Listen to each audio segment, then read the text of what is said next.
Welcome to the EssayShark podcast. Throughout existence, humanity learns to cope with its emotions, and books often become tips for us. Cassandra Breen Brown is an American professor, author, and podcast host.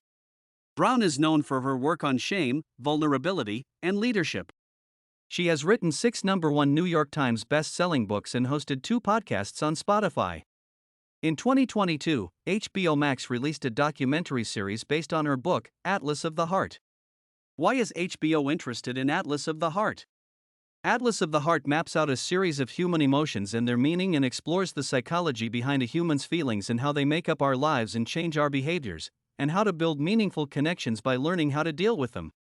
There are key lessons in this book that you will definitely want to learn. Some of the most common toxic traits of all humans are comparison, internalizing anger, and disappointment. To let go of negative emotions, you have to become vulnerable and allow meaningful connections to form. Knowing our emotions makes it easier to turn them into strengths and do away with our weaknesses.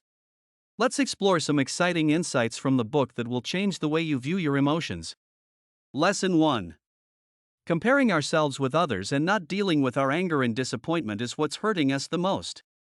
In her book, Brown identifies 87 human emotions that she explains in detail and uses to describe real-life situations that we all go through. Among the most common yet hurtful emotions are anger and disappointment.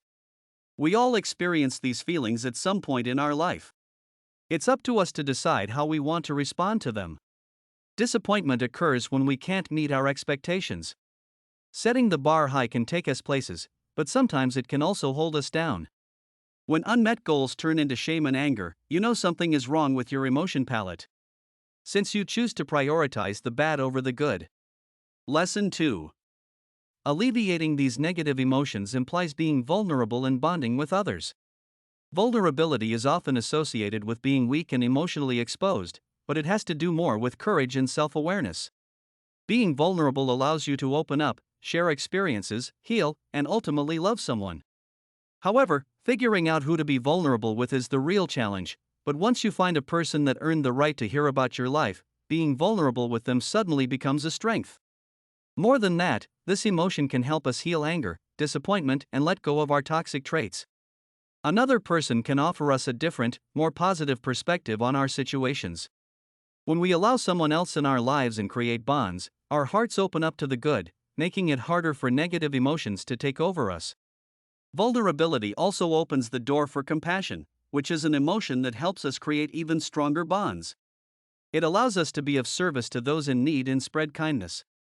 The lesson here is that negative emotions give birth to more negativity and a set of toxic traits.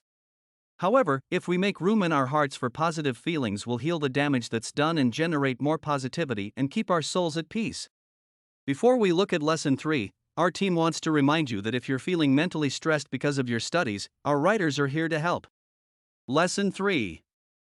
Differentiating emotions properly can help us sort out the good from the bad. Knowing your emotions and actively identifying them can help you sort them out. If something is good for you and takes part in your growth, turn it into a strength. If something holds you back from becoming your best self, get rid of it. To understand this concept better, let's explore a series of emotions that people find difficult to get in touch with and often confuse. Let's take humility, pride, and modesty. Humility is a good emotion, as it allows you to self-assess your strengths, contributions, and imperfections, while also leaving room for learning new things. But, contrary to popular belief, humility doesn't imply letting people walk all over you or downplaying yourself. That's modesty combined with low self-esteem. Understanding the difference between your emotions and knowing where to draw the line can prove to be a great skill in the long run. As always, keep your mind open